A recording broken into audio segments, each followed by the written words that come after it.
تسليما اللهم صل وسلم وبارك عليه وعلى آله اللهم صل على سيدنا محمد عبدك ورسولك النبي الأمي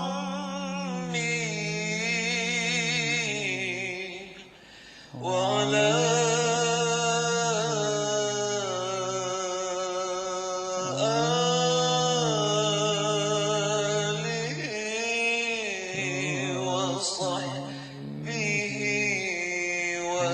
وصحبه وسلم اللهم صل على سيدنا محمد عبدك ورسولك النبي الأمي وعلى آله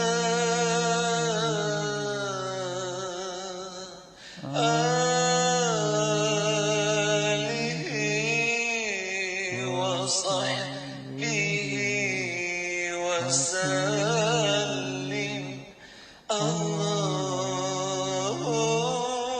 اللهم صل على سيدنا محمد عبدك ورسولك النبي الأمي وعلى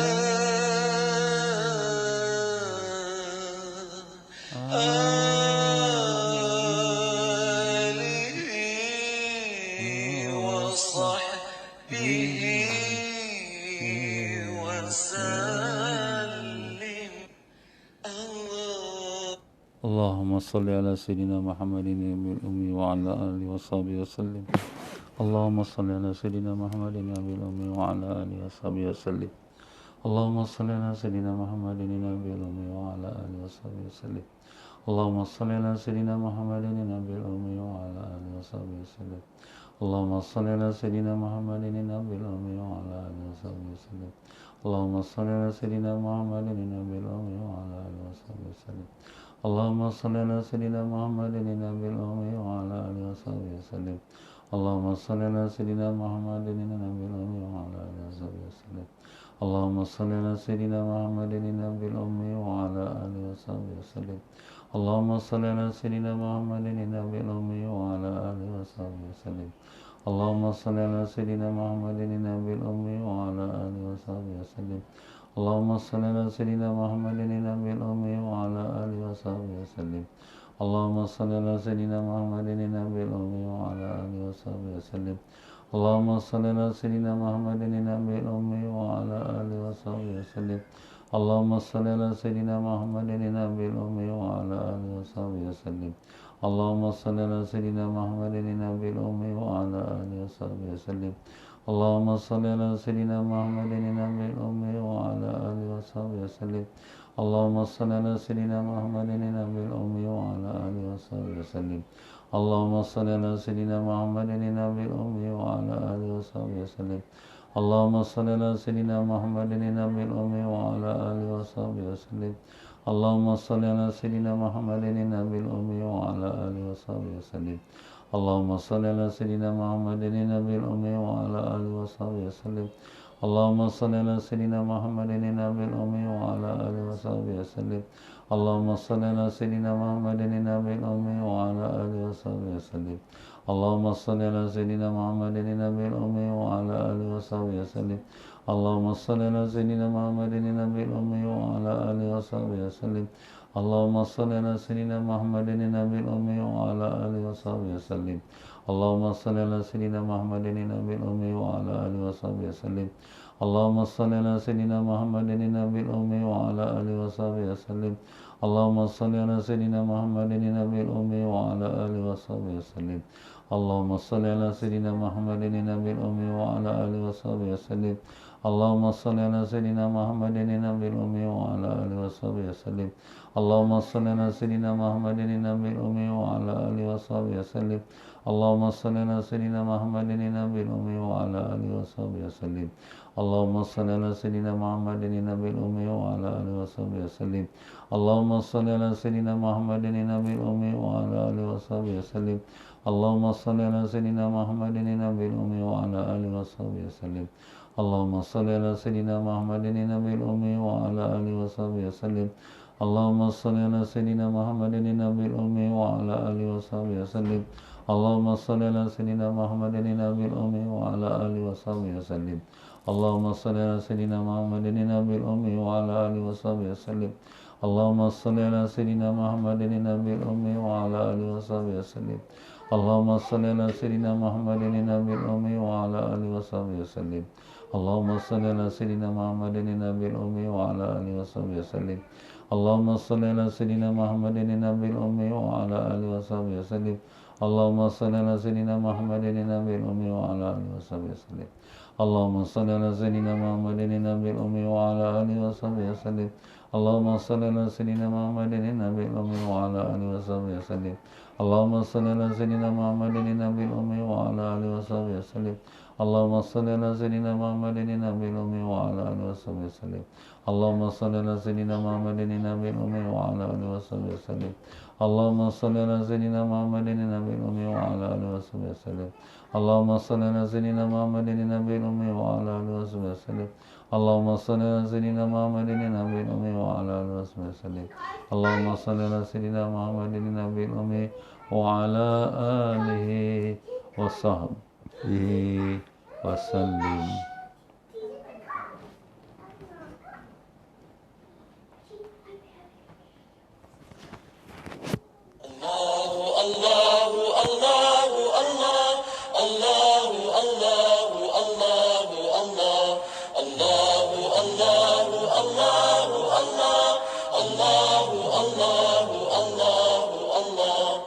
هيا نذكر صفات الله، هيا نعرف وحدانيته، هيا نذكر صفات الله، هيا نعرف وحدانيته.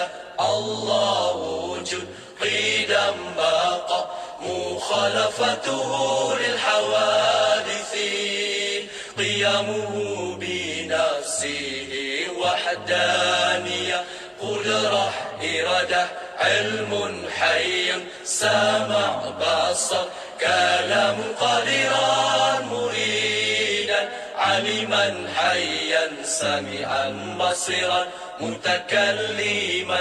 الله وجود قيدا بقى، مخالفته للحوادث، قيامه بنفسه وحدانية، قدرة إرادة علم حي سمع بصر كلام قادرا مريدا علما حيا سميعا بصيرا متكلما. هيا نذكر صفات الله، هيا نعرف. السلام عليك يا سيدي يا رسول الله، السلام عليك يا نبي الله، السلام عليك يا حبيب الله، السلام عليك يا مصطفى، السلام عليك يا مرتضى، السلام عليك يا أبا القاسم، السلام عليك يا أبا الفقراء والمساكين، Assalamualaikum ya Taha. Assalamualaikum ya Yasin. Assalamualaikum ya Aba Zahra. Assalamualaikum ya Nabi Rahmah. Assalamualaikum ya Nabi Tawbah. Assalamualaikum ya Syafi'. Assalamualaikum ya Musyaffa'. Assalamualaikum ya khair khalqillah. Assalamualaikum ya Safiyullah. Assalamualaikum warahmatullahi wabarakatuh. Assalamualaikum wa ala alika at-tahirin. Assalamualaikum wa ala ashabika ajma'in. Warahmatullahi wabarakatuh. Allahumma aftah alaina wa ala dhurriyyatina futuhal arifin. Allahumma allimna ma yanfa'una wanfa'na bima 'allamtana wa zidna 'ilma. Allahumma ya mu'allima Ibrahim, allimna ya mufahima Sulaiman, fahimna. Subhanaka la ilma lana illa ma 'allamtana innaka antal alimul hakim. Wa la hawla wa la quwwata illa billahil aliyyil azim. Wa sallallahu ala sayyidina Muhammad wa ala alihi wa sahbihi wasallam. Walhamdulillahi rabbil alamin. Al-Fatihah. A'udzu billahi minasyaitonir rajim. Bismillah. Alhamdulillah rabbil alamin. Iyyaka na'budu wa iyyaka nasta'in. Ihdinas mustaqim. Shiratal ladzina an'amta 'alaihim ghairil maghdubi 'alaihim waladdallin. Bismillahirrahmanirrahim. Alhamdulillahi rabbil alamin. Alhamdulillah rabbil alamin wa bihi nasta'in ala umuri dunya waddin. Allahumma salli wa sallim wa barik ala habibir rahman wa sayyidil akwan al-hadir ma'a man salla alaihi fi kulli zaman wa makan wa ala alihi wa sahbihi wa tabihi bi ihsan. Muslimin dan muslimat rahimakumullah. Assalamualaikum warahmatullahi wabarakatuh. Alhamdulillah, syukur pada Allah yang telah memperkenankan untuk kita sama-sama dalam mengikuti pengajian fardu ain kita, yang di mana kita dalam membaca kitab Fiqhul Ibadat. Ya para jemaah sekalian semua, apa khabar? Alhamdulillah, mudah-mudahan Allah panjangkan umur semua dalam sihat walafiat, disembuhkan semua penyakit, dikabulkan sekalian hajat, dibukakan pintu ma'rifat, ditanamkan iman dan taqwa, dan diampunkan sekalian dosa dan dilepaskan dari azab neraka, dan dipertemukan kita semua dengan baginda Nabi Rasulullah sallallahu alaihi wasallam, mendapat barakah dan syafaat baginda. Amin amin amin ya rabbal alamin. Ya para jemaah sekalian, alhamdulillah pada pengajian semalam kita telah membicarakan daripada perihal mengangkat jenazah ke kuburan, di mana kita telah sebutkan orang yang menguruskan jenazah daripada mula saat dia disolatkan dan sampailah dia dikebumikan, maka dia pulang dengan pahala 2 qirat. 2 qirat itu maknanya 1 qirat sebesar yang beratnya bukit Uhud. Bukit Uhud ialah bukit yang terbesar di kota Madinah Munawwarah. Jadi kalau kita guna perkataan qirat, itu karat, iaitu timbangan emas, ya. Kalau pergi ke kedai-kedai emas, kita tanya berapa karat ni emas ni. Itu karat, timbangan emas. Tapi baginda Nabi menggunakan juga tu perkataan yang sama, qirat, sebagai untuk nak menunjukkan bahawa pahala ni lebih besar daripada daripada emas, bahkan lebih besar daripada gunung Uhud. Jadi tuan-tuan gambarkan gunung Uhud yang telah saya sebutkan, panjangnya saja 10 km, lebarnya saja 5 km, sangat besar sekali. Dan itulah sebab namanya Uhud. Uhud tu maknanya single, the only one.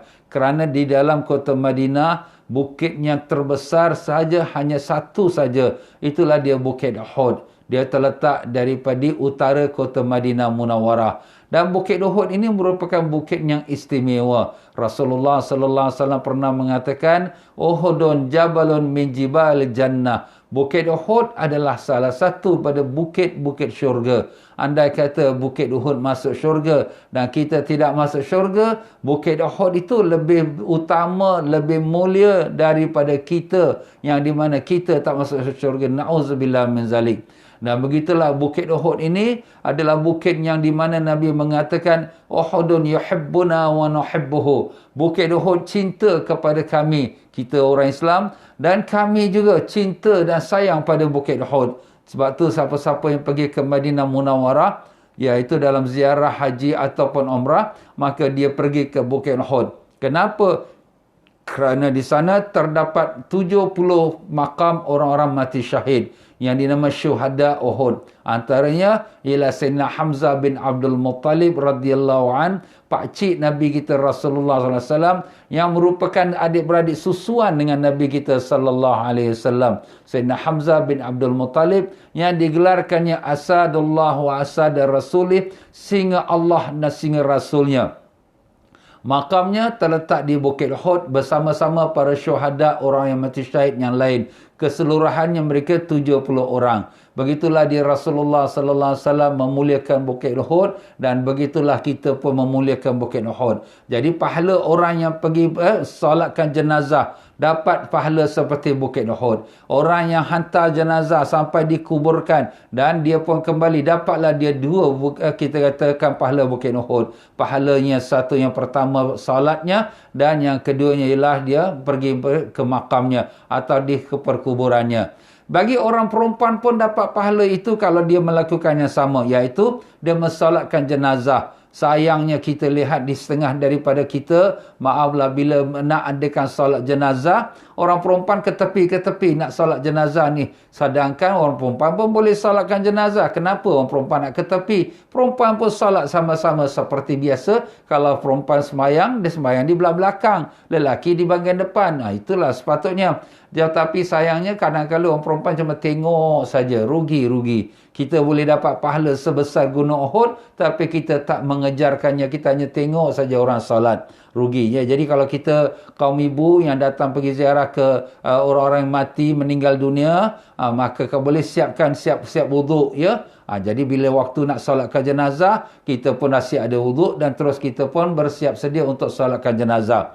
Dan orang lelaki pun kadang-kadang bukan kata orang perempuan, kerana orang lelaki pun dia duduk kat luar saja. Dia tunggukan orang semayang jenazah kat dalam tu habis selesai untuk diangkat mayat turun ke bawah. Padahal mereka pun boleh solat jenazah. Kenapa tak solat? Oh, dah cukuplah, dah ada orang. Yelah, kau tak mau ke pahala sebesar Bukit Uhud? Rugi besar ni pahala ni. Apalagi kalau sekiranya kita di akhir zaman susah nak dapat pahala dengan dosa-dosa yang banyak. Jadi inilah kita rebutkan peluang kita. Dan kalau orang lelaki, dia dapat pahala juga, dia hantar ke kubur. Ya, dia tunggu sampai kalau dia ada masa. Kalau dia bukan kena waktu kerja, ya, dia pun masa tu dia ada free, dia boleh ambil waktu lepas daripada kerja. Maka dia pergilah ke kubur untuk ziarah, untuk selesaikan kita kata pemakaman, penguburan yang mayat tersebut. Balik lagi dengan satu lagi pahala sebesar Bukit Uhud.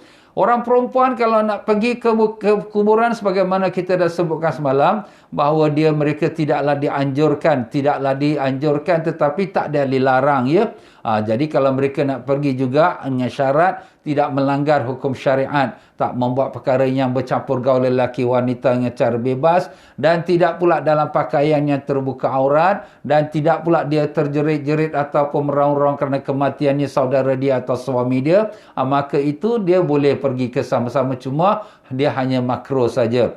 Tetapi setengah ulama tidak memakruhkan kerana dia tidak ada buat perkara yang dilarang oleh syariat. Dan tetapi kalau sekira balu ataupun kita katakan isteri kepada si mati, kadang-kadang suami meninggal, jadi si isteri pun nak ikut hantar pergi ke kuburan, apakah tu dibolehkan? Jawapannya tak boleh. Isteri yang suami dia meninggal, maka isteri tu dalam iddah. Dari saat suami tu meninggal, isteri tu dalam iddah. Iddah tu dia ada pantang larang. Dia selama 4 bulan 10 hari. Iddah mati selama 4 bulan 10 hari. Dalam tempoh 4 bulan 10 hari, dia tak boleh keluar rumah, dan dia tak boleh pakai pakaian yang cantik-cantik, perhiasan-perhiasan, menghadiri majlis-majlis keramaian, dia tak boleh. Melainkan darurat. Darurat tu terpaksa. Kerana dia sakit, tapi dia perlukan obat, dia terpaksa pergi jumpa doktor. Jadi itu dibolehkan darurat. Ataupun kerana tak ada siapa yang nak beli makan makanan, nak pergi pasar, terpaksalah dia pergi kerana ni anak-anak ada kat rumah ni, maka dia pergi ke pasar. Ataupun kerana tak ada siapa yang bantu rumah dia, ya, suami dia baru meninggal, tak ada siapa yang bantu nafkah kepada diri dia dan juga anak-anak ini, maka terpaksalah ibu ni walaupun dia dalam iddah, dia bekerja untuk mencari rezeki. Itu terpaksa darurat. Andai kata selain daripada itu nak pergi majlis orang kahwin ke, nak beli jemputan orang jemput ke, jawapannya dalam masa ini, dalam iddah dia tak boleh keluar rumah. Walaupun nak pergi menghantar jenazah suami ke kubur pun dia tak boleh pergi ke kubur. Tunggulah sedang rumahnya 4 bulan 10 hari. Setelah 4 bulan 10 hari dia dengan taat dia, maka Allah Ta'ala berikan ganjaran besar kepada suami dia pula. Itu kenapa? Kerana dia taat kepada perintah Allah Ta'ala, maka suami dia pun mendapat barakahnya. Dan pernah juga dalam kita mendengarkannya, setengah-setengah kaum ibu dia sedih nak ikut sama. Tak apalah, sabarlah ya. Lepas daripada 4 bulan 10 hari, barulah dia boleh keluar rumah untuk pergi ziarah ke makam ataupun perkuburan suami dia almarhum. Ya, itulah dia tuan-tuan dan puan-puan, sedikit daripada apa yang kita bincangkan semalam daripada menghantar ke kuburan. Dan pada hari ini kita masuk pula dalam bab jenazah, salat jenazah. Ya, salat jenazah tuan-tuan dan puan-puan rahimakumullah ya. Jadi sebagaimana kita selalu bacakan hadiah Fatihah kepada tuan pengarang kita Al-Habib Said Muhammad Amin bin Idrus Al-Idrus dan daripada gurunya iaitu Habib Zain bin Semit. Semoga kedua-dua mereka Allah panjangkan umur dalam sihat walafiat dan diberikan mereka rahmat dan barakah dan lindungi mereka daripada sekalian perkara yang dibimbang dan dikhawatiri, dan semoga Allah Ta'ala memberkatkan ilmu mereka kepada kita dunia dan akhirat dengan berkat dengan syafaat Nabi sallallahu alaihi wasallam. Al-Fatihah. A'udzubillahi minasyaitonirrajim. Bismillahirrahmanirrahim. Alhamdulillahirabbil alamin arrahmanir rahim maliki yaumiddin. Iyyaka na'budu wa iyyaka nasta'in ihdinas siratal mustaqim. Siratal ladzina an'amta 'alaihim ghairil maghdubi 'alaihim waladdallin. Bismillahirrahmanirrahim. Berkata tuan mengarang kita rahimahullah ta'ala wa nafa'anallahu bikum fid dharain amin. Bab yang kelima, salat jenazah. Hukum salat jenazah ada 3 hukum. Salat jenazah pun ada 3 hukum. Pertama, dia adalah hukumnya wajib. Wajib atas jenazah muslim yang bukan mati syahid, dan jika ia akan mensalatkan lebih dari 1, maka hukumnya adalah fardu kifayah. Jadi makna di sini dia wajib kalau dia orang muslim dan bukan mati syahid. Kita dah belajar pelajaran yang lepas, orang mati syahid kita tak boleh salatkan jenazah. Tapi kalau orang muslim yang mati biasa, wajib kita yang hidup mensalatkan jenazah. Kita tu siapa? Kita kaum lelaki. Lelaki yang baligh, ya, yang berakal. Kalaulah sekira satu kampung, satu orang pun tak salatkan jenazah si mayat itu, maka seluruh orang kampung lelaki yang baligh berdosa. Sebab ini hukum atas orang lelaki lah ya. Dan kalau sekiranya ada 2-3 orang melakukan salat jenazah, hatta kalau satu orang pun melakukan salat jenazah, maka terlepaslah daripada sekalian orang dosa tanggungjawab tersebut. Jadi itulah hukum wajib ya atas kita yang hidup mengerjakan salat jenazah kepada orang muslim yang bukan mati syahidnya. Dan yang kedua, haram salat jenazah. Haram atas jenazah yang mati syahid ataupun orang kafir. Kita dah sebut orang mati syahid, kita tak salatkan jenazah. Kita salatkan jenazah haram pula. Kenapa? Dah dilarang, tak boleh, tak payah. Dan demikian juga haram kita salatkan jenazah orang kafir. Orang kafir kita tak salatkan jenazah. Ya, sebab dia kafir. Macam mana kita nak salatkan jenazah? Sedangkan jenazah ni nak mohonkan pengampunan. Sedangkan orang kafir tu tidak akan diampunkan oleh Allah Ta'ala. Inna Allah la yaghfiru an yushraka bihi wa yaghfiru ma duna dzalika liman yasha. Allah tidak ampunkan dosa orang yang syirik kepada Allah, yang memperduakan Allah. Dan Allah mengampunkan dosa selain daripada itu siapa yang Allah kehendaki. Jadi selagi dia tu tak syirik pada Allah, dosa sebesar manalah sekalipun Allah boleh ampunkan kalau Allah kehendaki. Kalau Allah kehendakilah, itu urusan Allah Ta'ala. Sebab tu kita ni kalau orang yang buat dosa, kita jangan cepat kata hukum, dia ni neraka. Jangan. Mana kau tahu besok Allah ampunkan dia? Dia masuk syurga. Kau belum tahu lagi kan neraka atau syurga. Sebab tu kita jangan tuduh orang apa-apa. Tapi kita boleh nasihatlah, kamu ni buat ni dosa, jangan buat macam ni. Itu kita boleh nasihat. Jadi itulah dia tuan-tuan, ada satu kisah satu orang di mana dalam kampung orang Islam, orang Melayu kita lah ya. Di mana ada satu orang kafir, dia duduk sama orang Melayu, orang Islam dalam kampung ni daripada kecil sampai besar. Jadi dia ada wasiat pula.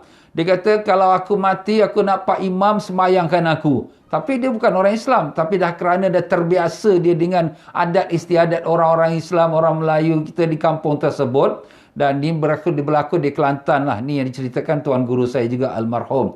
Jadi, Pak Imam ni bila dia meninggal si kafir ni, Pak Imam ni disampaikan wasiatnya si kafir ni. Kemudian Pak Imam ni kata serba salah pula. Kalau tak ditunaikan nanti kecil hati pula keluarga dia. Jadi di sini, maka dia pun lakukan solat jenazah. Tapi macam mana solat jenazah? Jenazah kat belakang, Pak Imam kat depan. Pak Imam sama makmum kat depan, jenazah kat belakang. Kemudian keluarga kata, Pak Imam, selalu saya tengok Pak Imam semain jenazah ni, mayat kat depan, Pak Imam kat belakang. Pak Imam tu menghadap jenazah. Ini Pak Imam ke depan pula, mayat kat belakang. Dia kata itu untuk orang Islam. Orang Islam sebab dia dah ada iman, jadi dia boleh berjalan ke depan sendiri. Jadi bapa engkau meninggal ni, bapa engkau bukan Islam. Jadi dia tak tahu jalan, jadi dia kena kat belakang, kena ikut. Jadi, yelah, itu sebagai menunaikan hajat. Tapi sebenarnya tak sah lah macam tu ya. Semain jenazah ni mestilah Pak Imam tu menghadap jenazah tu hadapan dia, bukan kat belakang dia. Tapi sebagai orang kata nak memenuhi hajat saja, bukanlah itu betul-betul pun ya sebenarnya sebab Allah alam itulah dia. Dan hukum yang ketiga bagi kita salat jenazah ialah khilaful aula. Khilaful aula tu apanya? Iaitu menyalahi keutamaan. Bukan makruh. Makruh tu lagi berat lagi. Menyalahi keutamaan maknanya tak baguslah. Tapi taklah batal, taklah makruh, taklah haram. Apa pula tu kalau sembahyang jenazah menyalahi keutamaan? Iaitu mengulangi solat jenazah kali kedua atau lebih daripada 2 kali atau 4 kali sebagainya. Inilah dia bagi seseorang yang mensolatkan jenazah. Dia dah sembahyang jenazah dah. Tadi kat rumah dah sembahyangkan jenazah si mayat. Kemudian mayat dibawa pergi ke masjid.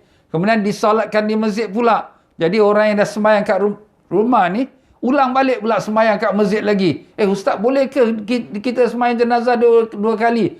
Boleh, tapi khilaful aula. Apa tu khilaful aula? Menyalahi keutamaan. Jadi yang bagusnya apa? Yang bagus jangan lagi lah. Mana kau dah solatkan kat rumah, dah cukup lah. Tapi kalau nak ulang lagi, kita tak kata haram, kita tak kata makruh, tapi kita kata ini menyalahi keutamaan. Ya. Hal ini menurut pendapat yang kuat dalam mazhab Imam Syafi'i rahimahullah ta'ala. Dan hukum solatnya menjadi hukum sunat.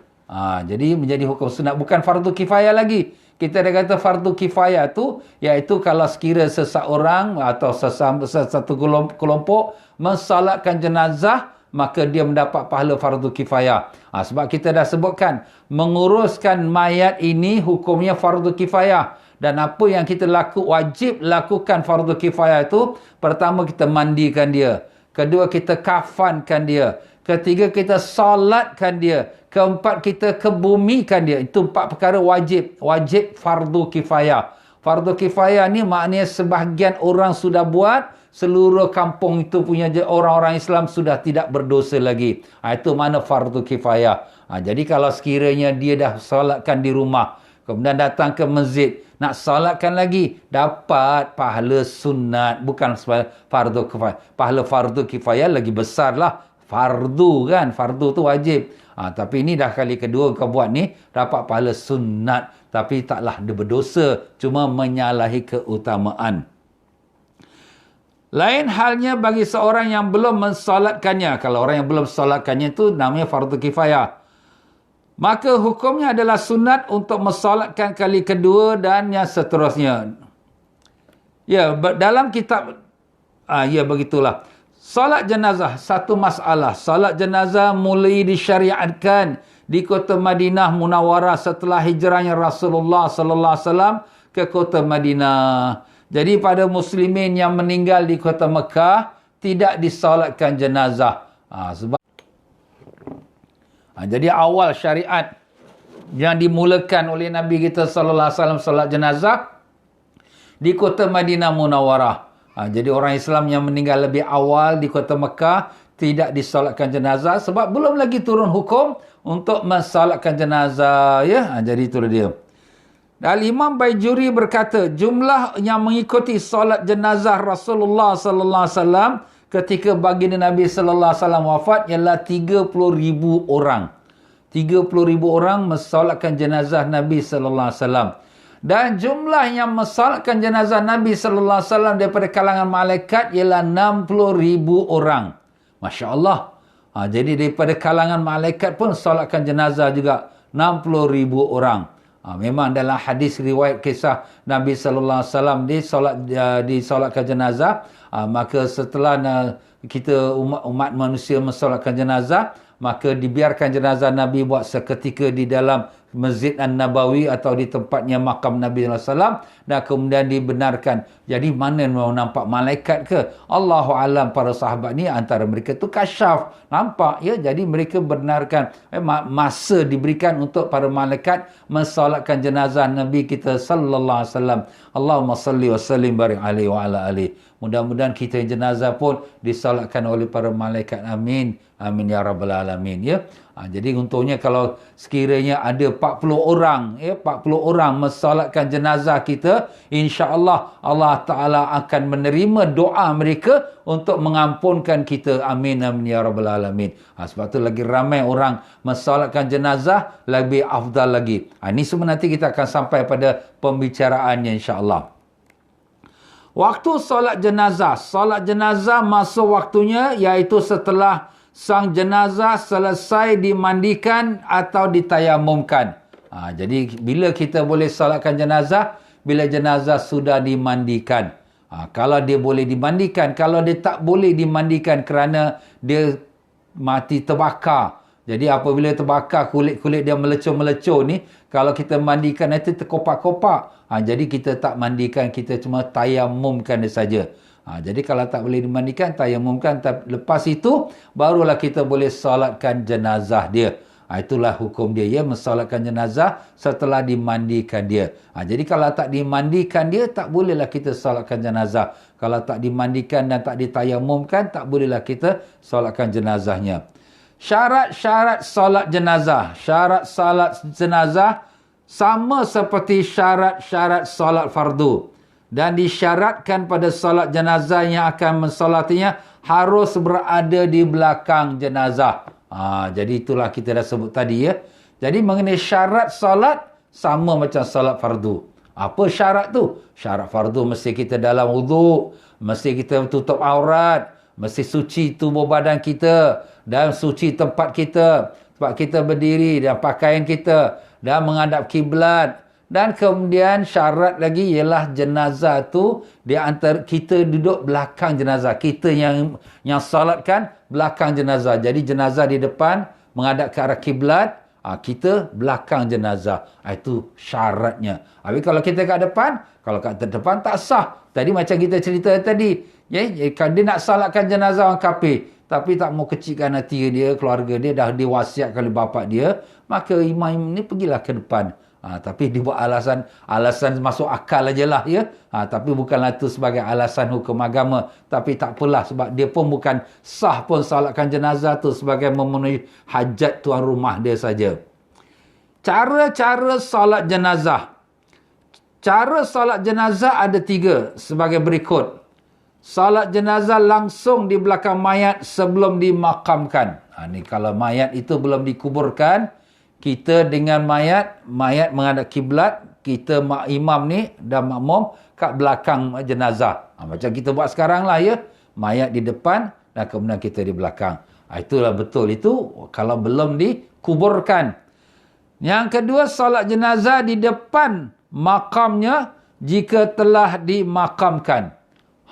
Kalau kita pula sekarang ni nak solatkan jenazah yang sudah pun kembali ke rahmatullah dan telah dikuburkan. Macam mana ni kalau dia dah dikuburkan? Kita berada di depan dia. Macam mana kita ada di depan dia? Jadi jenazah ni dia dalam kubur. Kubur dia tu dia dibaringkan menghadap ke arah kiblat. Kepala kanan, kaki ke kiri. Dada dia mengeringkan dia menghadap ke arah kiblat. Habis kita bila dikatakan depan kubur kat mana? Kita kat depan dia. Jadi jenazah tu kat belakang. Itu Kalaulah kita tak sempat tadi solatkan dia di rumah ke, di masjid ke, dah sampai-sampai mayat pun dah dikuburkan. Kalau mayat belum dikuburkan, kita masih lagi sembahyang, mayat depan, kita belakang. Tapi kalau mayat dah dikuburkan, mayat dalam kubur, kita kat depan dia pula. Kita pula di depan menghadap ke arah kiblat, ya. Allahu alam, ya. Itu apa yang disebut oleh tuan pengarang kita lah, ya. Dan salat ghaib jika jenazah berada di kota lain. Itu kalau sekira jenazah di luar negeri ataupun di tempat yang jauh tak dapat kita sampai, maka kita salat ghaib. Ya, salat ghaib tu maknanya jenazah tidak di depan kita. Itu nanti kita akan sampai dalam membicarakan salat ghaib dalam bab salat jenazah ni, insya-Allah. Rukun-rukun salat jenazah. Macam kita dalam rukun semayang biasa kita ada berapa rukun? Ada 13 rukun. Ya, daripada mula kita berdiri tegak, takbiratul ihram, kita niat, kita baca Fatihah, sampailah ke akhirnya kita tertib semua tu sebanyak 13 rukun. Tapi kalau sekiranya salat jenazah, dia tak ada rukuk, tak ada i'tidal, tak ada sujud. Macam mana tu? Rukun salat jenazah ada 7. Tak banyak, ada 7 saja, ya. Apa dia 7 tu? Yang pertama ialah niat. Itu sudah tentunya. Innamal a'malu binniat. Setiap amalan ia bergantung kepada niat. Jadi bila kita nak salat jenazah mesti ada niat. Dan niat itu berserta dengan takbiratul ihram yang kita selalu sebutkan. Nanti kita akan sampai juga pada rukun yang keduanya. Wajib tatkala niat salat jenazah untuk menentukan sang mayat. Kita nak salat jenazah, kita wajib menentukan mayat dia. Mayat di mana satu ni kita salatkan jenazah. Walaupun secara global, secara umum, aku salat jenazah. Kalau misal katalah, kita salat jenazah, jenazah tu ada di depan kita. Alhamdulillah lah, kita kata aku salat atas jenazah ini, atas jenazah ini. Jadi itu kita menentukan dia, jenazah ini. Kalaulah sekiranya kita di Masjidil Haram besar, ya, kita pun tak nampak mana jenazah. Tapi kita dengarlah, As-salatu alal mayyit rahimakumullah. Salat atas mayat, Allah merahmati kamu. Itu biasa diserukan oleh Pak Bilalnya. Jadi Allahu Akbar. Mayat mana satu ni? Tak apalah, kita ikut imam. Allah, aku salat jenazah, ikut imam. Jadi ikut imam lah. Jadi imam tu salatkan berapa orang, 1 orang ke, 4 orang ke, atau lelaki ke perempuan, itu tak apalah, kita ikut imam. Itu selesai kita punya penentuannya. Tapi kalau kita salat sendiri kita nampak jenazah, kita depan kita lah. Kalau kita tak nampak secara umum, ya, Allah alam. Dan tidak disyaratkan untuk menentukan secara terperinci. Tak disyarat nak tentukan namanya Ali bin Qasim, Fatimah binti Ahmad. Tak perlu secara terperinci. Secara kita katakan menentukan jenazah ini, atau mengikut salat jenazah ikut imam. Apanya imam salatkan, aku ikut dia. Selesai. Seperti niat dia, usalli ala hadzal mayyit 4 takbirat fardhu kifayah lillahi ta'ala. Allah Akbar. Aku niat salat atas mayat ini dengan 4 kali takbir fardu kifayah kerana Allah. Jadi yang perlu kita sebut apa dia? Aku salat. Sebab salat tu penentu tu. Kalau tidak dia jadi macam orang exercise pula. Aku salat. Salat apa? Salat mayat. Salat mayat mana?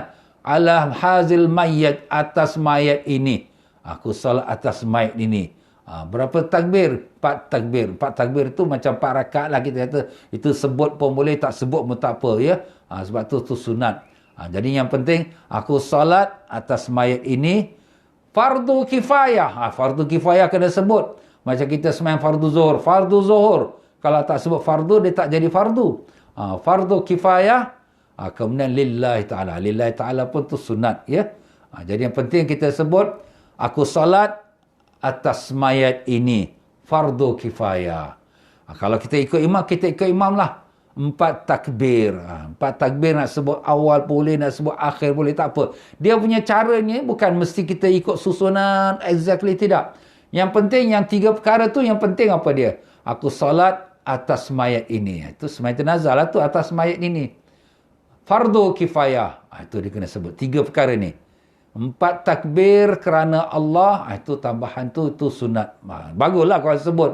Tapi kalau ada orang nak nafas tak sampai Allah, sebab dia sembahyang jenazah bukan tiap-tiap hari kan. Mungkin sebulan sekali pun tidak. Jadi dia nak dah masukkan niat tu susah sikit, tak terbiasa.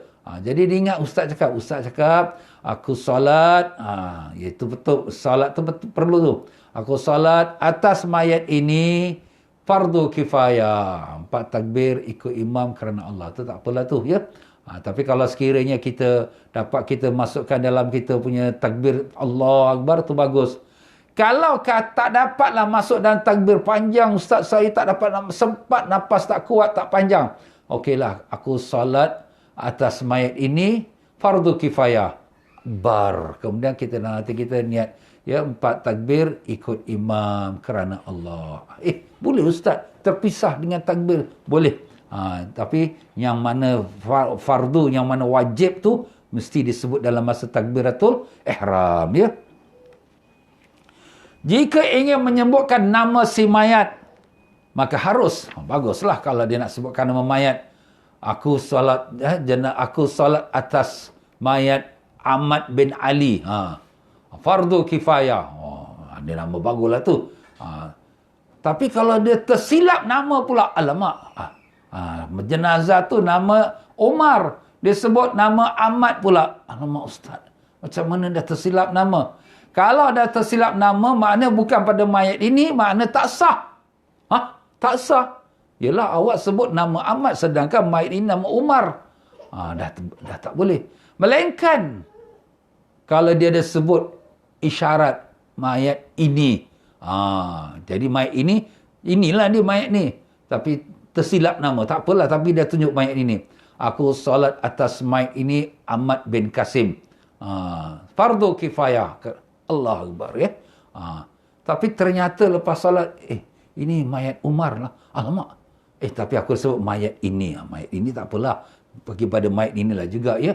Jadi itulah tuan-tuan dan puan-puan. Itu kalau sebut nama lah, tak payah sebut nama pun tak apalah. Jadi jangan kita kelirukan ya. Cuma kadang-kala ada juga imam-imam sebutkan, ini mayat lelaki Ahmad bin Kasim umpamanya lah ya. Ini mayat perempuan Zainab binti Ahmad umpamanya. Jadi orang pun tahulah nama, tak apa. Tak sebut nama pun tak apa sebenarnya ya. Sebab kalau makmum kat belakang tu dia ikut imam tu, makna sudah cukup lah tu. Ikut imam, apa yang imam sembayangkan dia ikut. Itu dah sah lah tu ya.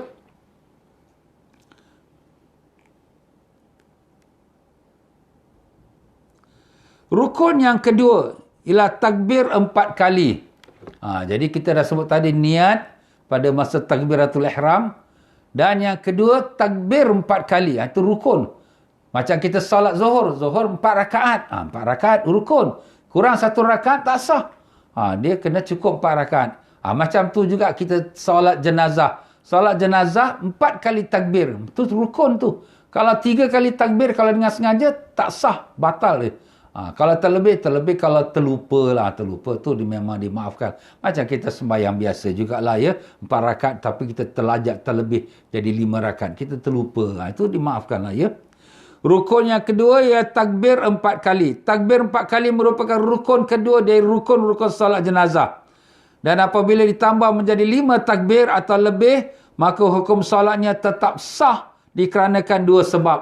Kalau dia tambah tu dengan kerana dia terlupa, tak sengaja kan. Kerana masih terdapat riwayat di Sahih Muslim yang menyatakan hukumnya adalah boleh. Ada juga riwayat hadis. Kalaulah dia terbuat takbir 5 kali. Ya, ada hadis pula yang mengatakan boleh. Tak dilarang. Itu pada pendapat yang mengatakan boleh lah. Dan kerana takbir merupakan zikir dan pembacaan zikir dan salat itu tidak membatalkan salat. Yalah, Allahu Akbar tu zikir. Allahu Akbar. Itu zikir lah tu ya. Jadi itu kalau terlebih sebut Allahu Akbar. Yang kelima. Tak apalah, tak membatalkan ya. Jadi atas dasar itu, kalau kita tak sengaja. Kalau kita sengaja, buat apa kita nak pergi tambahkan pula ya. Itu buat keliru. Lebih lagi kalau kita imam pula. Kelirukan orang pula. Tak payahlah ya. Masalah. Jika imam dalam solat jenazah membaca takbir lebih dari 4 kali. Ni kita sebut tadi. Imam baca lebih pada 4 kali. maka tidak disunatkan bagi makmum untuk mengikutinya. Akan tetapi makmum keluar dari jemaah salat dengannya atau menunggunya.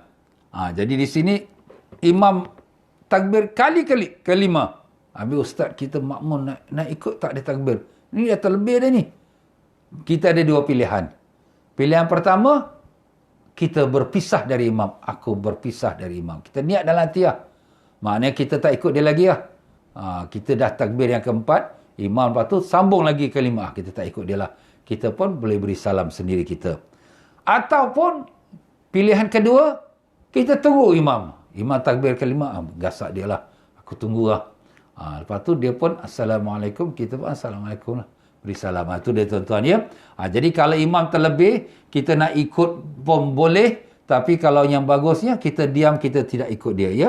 Itulah pada pendapat kuat dalam mazhab Imam Syafi'i rahimahullah ta'ala. Sedangkan menurut pendapat Imam Ahmad Hambali, disunatkan mengikut imam sampai takbir yang ketujuh. Allah. Ini kalau imam ni terlajak, dia terlupa, dia dah seorang dah bingung dah. Sampai takbir kelima, keenam, sampai ketujuh. Kata Imam Ahmad bin Hanbal, Imam Hanbali lah, mazhab Hanbali. Boleh makmum tu ikut dia sampai ketujuh. Kalau dah lebih daripada tujuh ni, imam dia terlebih sangat dah melampau. Tak payahlah ikut dia. Dah terlebih sampai ke 8 buat apa. Tapi kita dalam mazhab Syafi'i rahimahullah ta'ala, kalau sampai takbir yang kelima, itu kita dah boleh buat keputusan.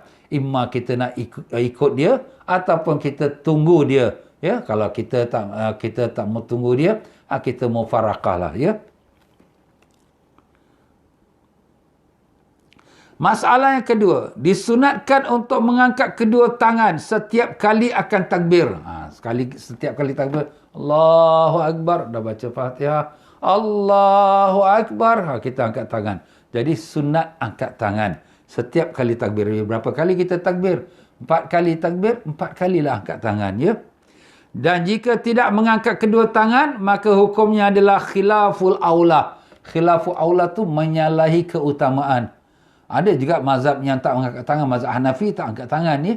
Tapi kita mazhab Syafi'i kita angkat tangan. Sunat. Sebab Nabi SAW pernah bersabda, Zainut takbirakum biraf'il aidi. Hiaskanlah akan takbir kamu dengan mengangkat tangan. Hiaskan. Maknanya menunjukkan kebesaran Allah, keindahannya takbir itu. Itu sunat lah ya. Bukannya wajib ya. Hal ini menurut pendapat yang kuat dalam mazhab Syafi'i. Sedangkan menurut pendapat Imam Abu Hanifah, sunat untuk mengangkat kedua tangan pada takbir yang pertama saja. Takbir pertama bila?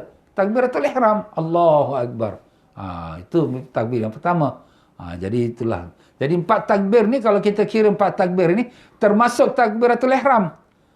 Termasuk takbiratul ihram. Cuba kita lihat. Ya. Pertama kita takbir Allahu Akbar. Aku salat atas jenazah ini 4 takbir. Fardu kifayah kerana Allah. Itu pertama. Lepas tu kita baca Fatihah. Lepas tu Allahu Akbar. Lepas tu kita baca selawat pada Nabi sallallahu alaihi wasallam. Lepas tu Allahu Akbar. Lepas tu kita bacakan doa untuk dia. Allahumma ighfir lahu warhamhu wa'afihi wa'fu anhu. Itu yang paling pendek lah. Allahu Akbar. Kemudian kita baca Allahumma la tahrimna ajrahu wa la taftinna ba'dahu. Dah 4 takbir. Assalamualaikum warahmatullahi wabarakatuh. Jadi 4 takbir ni termasuk takbiratul ihram. Dia bukan 5 takbir, tidak. 4 takbir itu termasuk takbiratul ihram. Jadi itulah dia tuan-tuan ni, sembahyang jenazah 4 takbir termasuk. Jadi bila kita kata rukun yang kedua solat jenazah tu 4 takbir, termasuklah takbiratul ihram ya. Dan disunatkan untuk meletakkan kedua tangan di bawah dada di antara 2 takbir. Jadi setiap 2 takbir Allahu Akbar, tangan tu balik kepada tempat posisi asal, iaitu bawah dada, atas pada pusat. Itu kita mazhab Syafi'i ya. Kalau mazhab Hanafi dia tutup pusat ya. Kalau sekiranya dia sembahyang sendirian, dia letak bawah pusat. Kalau dia bersama jemaah, dia tutup pusat. Itu mazhab Hanafi. Dan disunatkan bagi imam untuk mengeraskan suara. Macam kita sembahyang 5 waktulah ya. Dia berpindah-pindah Allahu Akbar, nak angkat suara lah supaya makmum dengar. Ni sunat lah ni. Sunat. pada setiap takbir dan juga salam. Dan juga salam lah, supaya makmum tahu yang imam dah beri salam. Adapun selain takbir dan salam, maka tidak disunatkan mengeraskan suara. Jadi dia baca Fatihah, dia baca kita katakan selawat pada Nabi SAW, dia bacakan doa untuk si mati itu, tak disunatkan keras suara ya. Baca pelan-pelan, baca sendiri-sendiri. Jadi sembahyang jenazah ni baca perlahan ya. Meskipun akan solat di waktu siang atau malam. Tak kiralah sembahyang waktu siang jenazah atau waktu malam. Kita kalau sembahyang 5 waktu berbeza. Kalau sembahyang waktu malam, maghrib, isyak, subuh, kita baca kuat. Tapi kalau zuhur, asar, kita baca perlahan. Tapi kalau sekiranya sembahyang jenazah, tak ada beza. Sembahyang waktu siang atau waktu malam, baca yang perlahan. Cuma yang dikeraskan suara, takbirnya dan salamnya. Itu saja, ya. Dan jika dikeraskan suara, maka hukumnya adalah makruh. Kalaulah imam baca Fatihah, Bismillahirrahmanirrahim, Alhamdulillah. Imam ni ingat semayang zuhur kan ni? Dia baca kuat-kuat pula. Tak, itu dia terlajak lah tu, dia terbiasa semayang fardu kan. Jadi hukumnya itu, hukum makruh ya. Hal ini menurut pendapat yang kuat dalam mazhab Syafi'i rahimahullah ta'ala. Sedangkan menurut pendapat sebahagian ulama', sunat mengeraskan suara jika akan solatnya di waktu malam. Setengah ulama' lah. Tapi yang pendapat yang kuat dalam mazhab Syafi'i, siang atau malam, bacaan tu semuanya perlahan, melainkan takbir dan salam. Itu saja yang dikuatkan. Rukun yang ketiga, berdiri bagi yang mampu. Wajib berdiri. Sebab ini sembahyang fardu. Macam juga kita sembahyang fardu zuhur, asar, maghrib, isyak, subuh kan, wajib berdiri kalau mampu berdiri. Kalau tak mampu berdiri, tu kita duduklah, tak apa. Ini pun sembahyang jenazah pun fardu, cuma namanya fardu kifayah. Dia wajib berdiri. Dalam melakukan solat jenazah, hal ini jika dia mampu berdiri. Dan jika tidak mampu berdiri, maka dengan cara duduk. Sebagaimana yang telah dijelaskan dalam bab solat fardu. Hal ini pendapatnya kuat dalam mazhab Imam Syafi'i rahimahullah ta'ala. Sedangkan menurut sependapat sebagian ulama, hukumnya adalah boleh seseorang melakukan solat jenazah dalam keadaan duduk walaupun dia mampu berdiri. Kerana hukum solat jenazah dia solat fardu kifayah, bukan fardu ain. Ada setengah pendapat. Ini setengah pendapat ni bukanlah makna pegangan kita, cuma nak beritahu saja ya. Dan ada juga pendapat ulama mengatakan, kalaulah dalam solat itu ada orang yang semayang berdiri, kita yang tak mau semayang diri, nak semayang duduk, boleh. Walaupun tanpa uzur. Ada orang semayang berdiri. Jadi fardu kifayah ni kalau sebagian orang dah buat, yang lain tak berdosa. Jadi dah sebagian orang dah semayang berdiri. Aku nak semayang duduk lah, penat lah. Boleh duduk. Itu pada sebagian ulama'. Tapi pendapat yang kuat dalam mazhab Syafi'i rahimahullah ta'ala, kalau kita mampu berdiri, hendaklah kita berdiri ya. Itu dia hukum dia.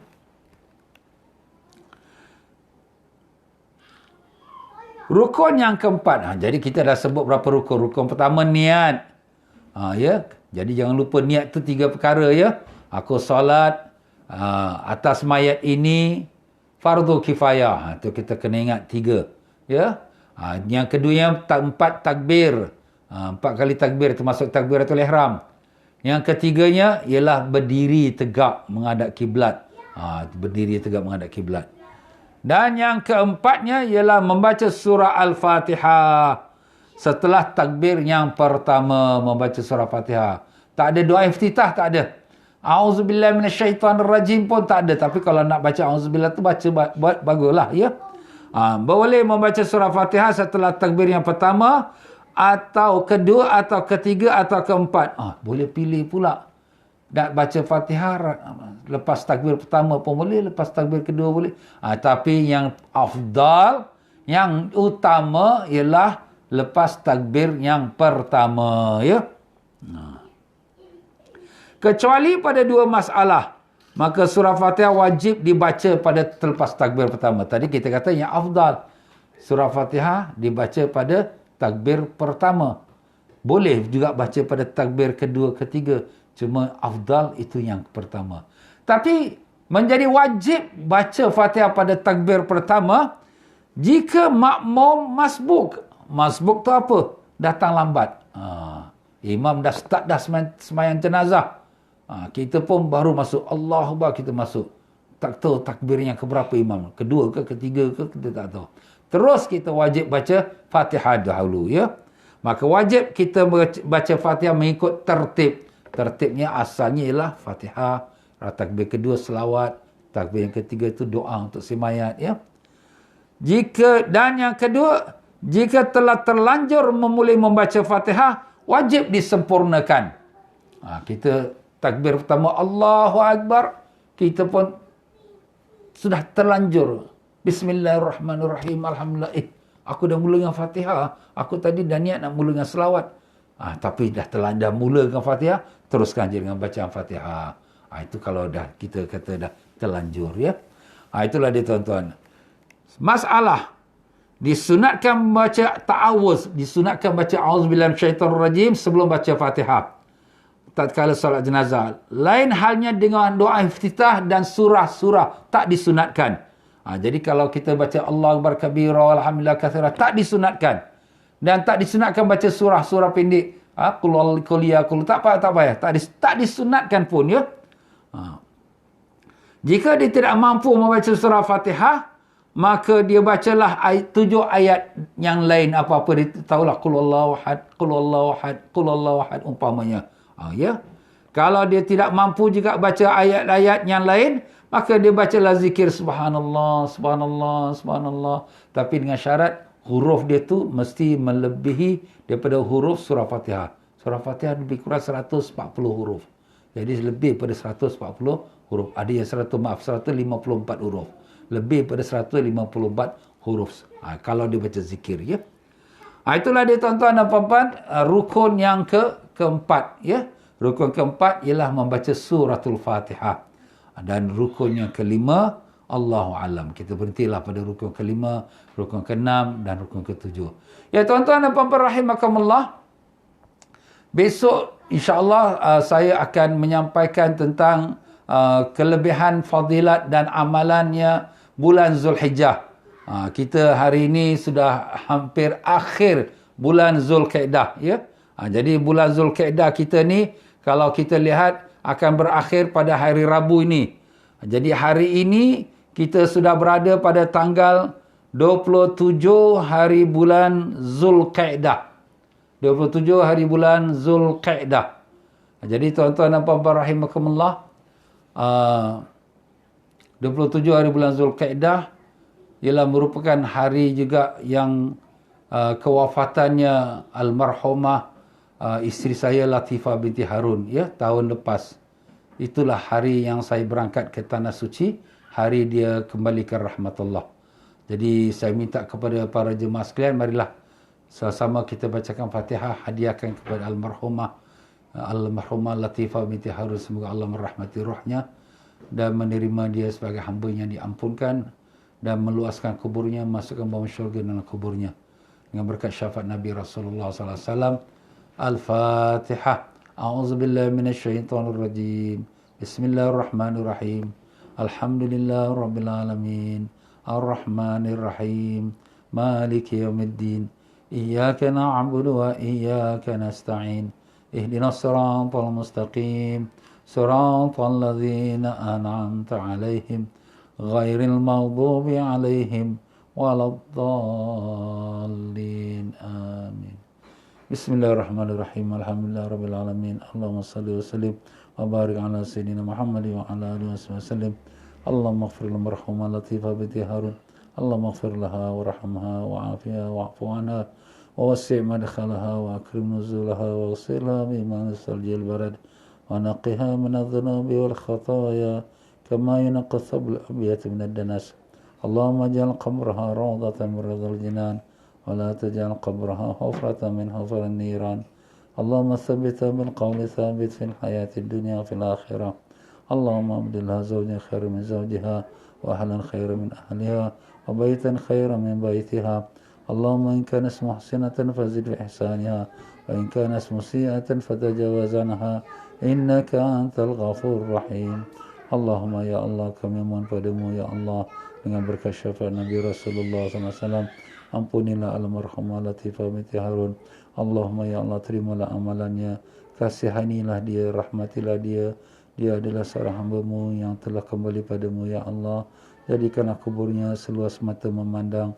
Masukkanlah bama syurga-Mu dalam kuburnya. Jadikanlah kuburnya seperti taman syurga. Janganlah kau azab dia dalam kuburnya. Sungguh kau Tuhan yang maha pengasih lagi maha penyayang. Terimalah amalan ya Allah. Dan jadikanlah dia berada di sisi-Mu dalam keadaan aman dan sentosa. Ya Allah, ya Tuhan kami semuanya hidup ini memohon barakah syafaat dari Nabi kami Rasulullah SAW agar dirahmati kepada almarhumah Latifah binti Harun dan kepada kedua ibu ayah kami, datuk nenek kami, guru-guru kami dan sekalian muslimin dan muslimat yang hidup dan yang mati. Rabbana ighfir lana wa li ikhwanina alladhina sabaquna bil iman wa la taj'al fi qulubina ghillan lil ladzina amanu. Rabbana innaka ra'ufur rahim. Rabbana atina fid dunya hasanah wa fil akhirati hasanatan wa qina adzaban nar. Wa sallallahu ala sayyidina Muhammadin wa ala alihi washabihi wasallam. Subhana rabbika rabbil izzati amma yasifun wa salamun alal mursalin. Alhamdulillahi rabbil alamin. Taqabbalallahu minkum minna minkum taqabbal. Baik tuan-tuan dan puan-puan, insya-Allah kalau panjang umur, sihat walafiat, besok akan saya membicarakan tentang fadilat dan juga amalan bulan Zulhijjah. Jadi bulan Zulhijjah ni 1 Zulhijjah akan jatuh pada hari Rabu yang akan datang tanggal 22 Julai. Jadi banyak sekali kelebihan dan fadilatnya dan kita akan dengarkan insya-Allah besok. Ya, ajaklah kawan-kawan kita semua dengar kerana dia sangat penting dan sangat-sangat baik sekali. Apalagi besok hari Ahad ya, hari cuti umum. Jadi kita manfaatkanlah hari cuti umum dengan kita mengikuti pengajian insya-Allah. Sekian saja dari saya, minta maaf dalam penyampaian saya kalau ada salah silap, ada kekurangan kelemahan. Dengan itu saya mengundurkan diri, sama-sama kita baca istighfar. Subhanakallahumma bihamdika asyhadu an la ilaha illa anta astaghfiruka wa atubu ilaik. Wabillahi taufiq wal hidayah. Assalamualaikum warahmatullahi wabarakatuh.